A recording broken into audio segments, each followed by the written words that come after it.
Stanisław Barszczak, La surprise du pape ou les charmes de la tendresse de Francis. Si je voulais que la pauvre Église est pour les pauvres. C'est Maxime du pape François. Qui est le pape François et qu'avait-il?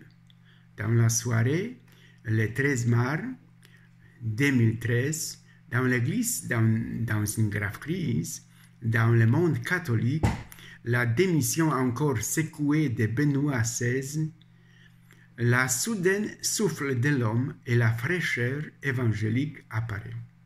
De loggia alle Sante de San Pietro, du balcon sur la place Saint-Pierre à Rome, un pape apparaît inattendu, le cardinal Bergoglio, archevêque de Buenos Aires. Se promesse pontifica d'être un novateur fort du nom de František, qui, depuis 2000 ans, n'ont pas choisi un de ses prédécesseurs. Ces mots simples et des gestes immédiatement conquérir croyants et non-croyants dans le monde entier. Il n'est pas présenté comme le chef d'une institution hiérarchique, mais comme un évêque qui veut marcher avec son peuple. Depuis lors, l'enthousiasme et l'espoir autour de sa personne est passé de jour en jour. Andrea Riccardi, l'historien et fondateur de la communauté Sant'Egidio, s'interroge sur les premiers mois de son pontificat et ses perspectives. Francis, par référence au Conseil, reprend la baguette de Benoît XVI et apporte son expérience intense comme évêque.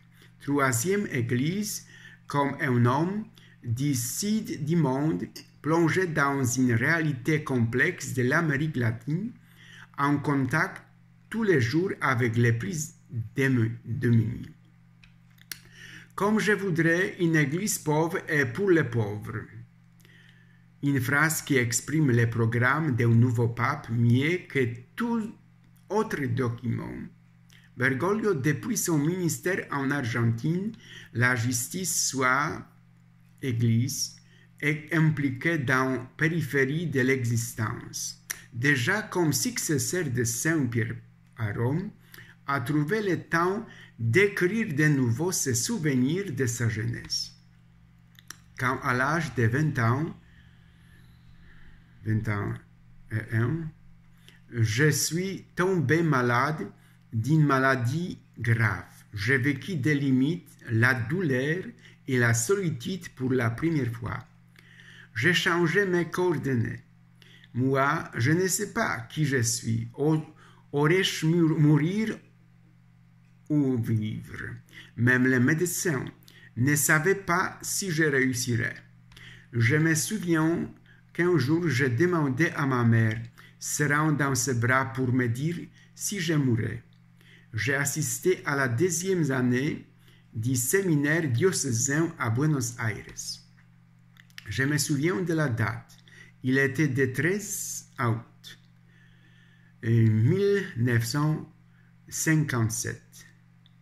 Préfet m'a emmené à l'hôpital, se rendant compte que je n'ai la grippe, qui est traitée avec de l'aspirine.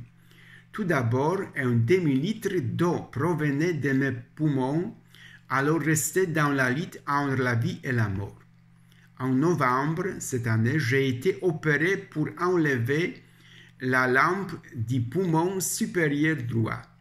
Je sais par expérience que les patients se sentent à coronavirus quand ils ont des problèmes avec la respiration du respirateur.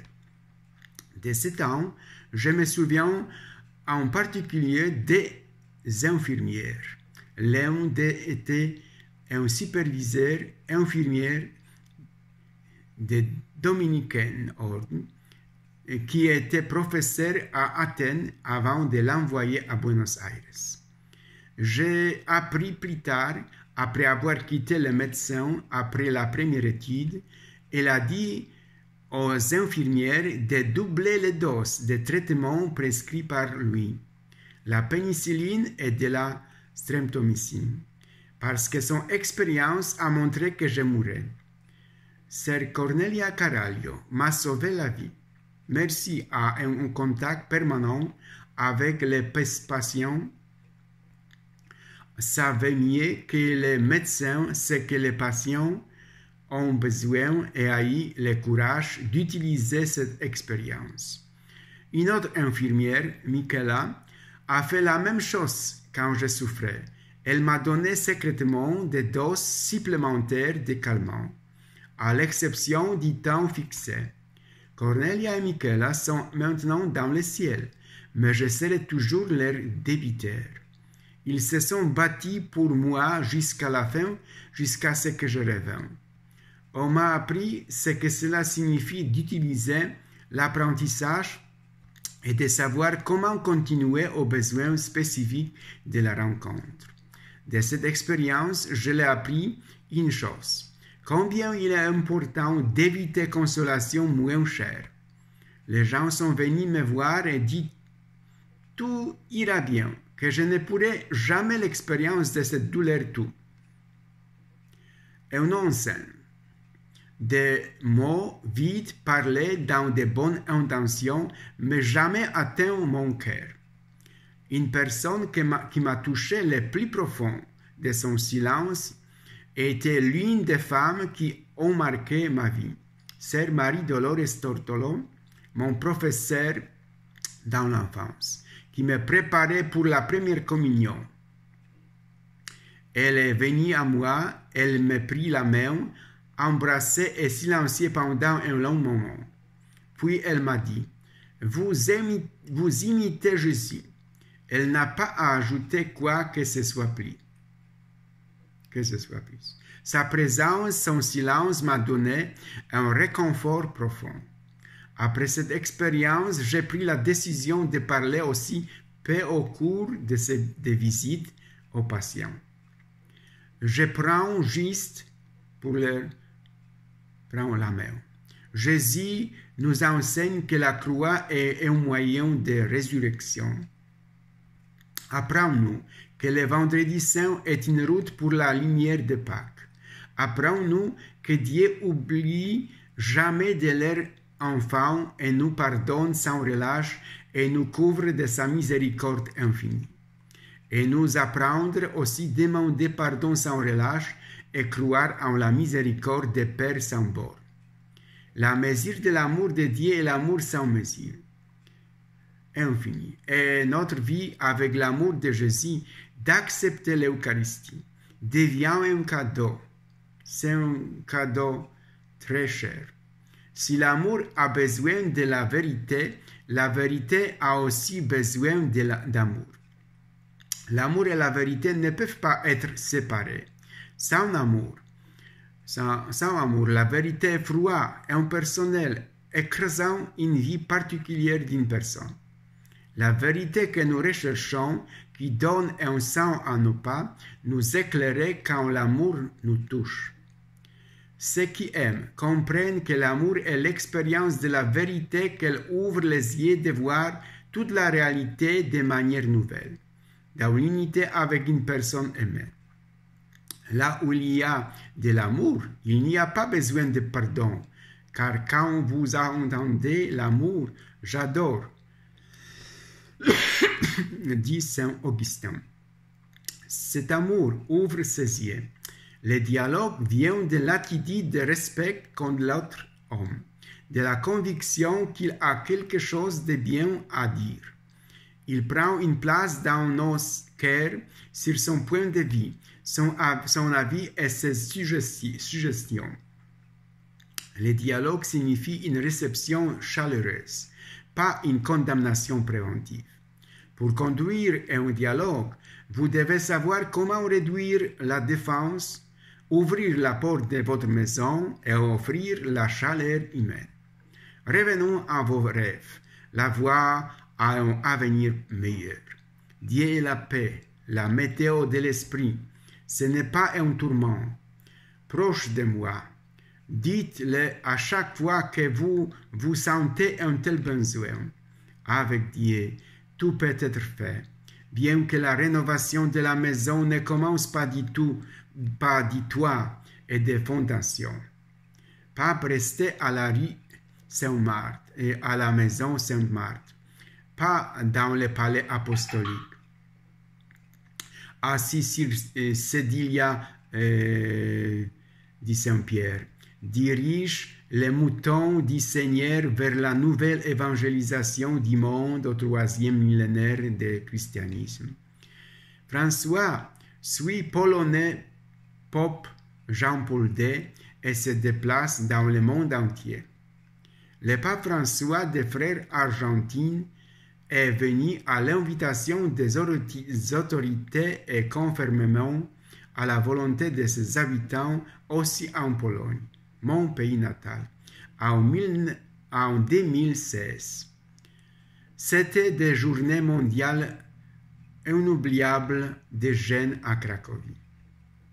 Le pape des Antipodes encourage les jeunes à entreprendre des décisions audacieuses. Laissez Saint-Joseph donne une jeune possibilité de rêver, de prendre des risques et de prendre des tâches difficiles qu'ils ont vues dans leurs rêves. François est reconnu partout pour les gestes de tendresse envers les gens du monde entier. Et dans leurs discours, il se déplace de nombreux problèmes du monde moderne, y compris les problèmes des réfugiés, protection de l'environnement, la famille. Le mariage est comme le premier sacrement d'un homme dans lequel la personne se découvre, se comprend par rapport aux autres et par rapport à l'amour qu'il est capable d'adopter et de donner.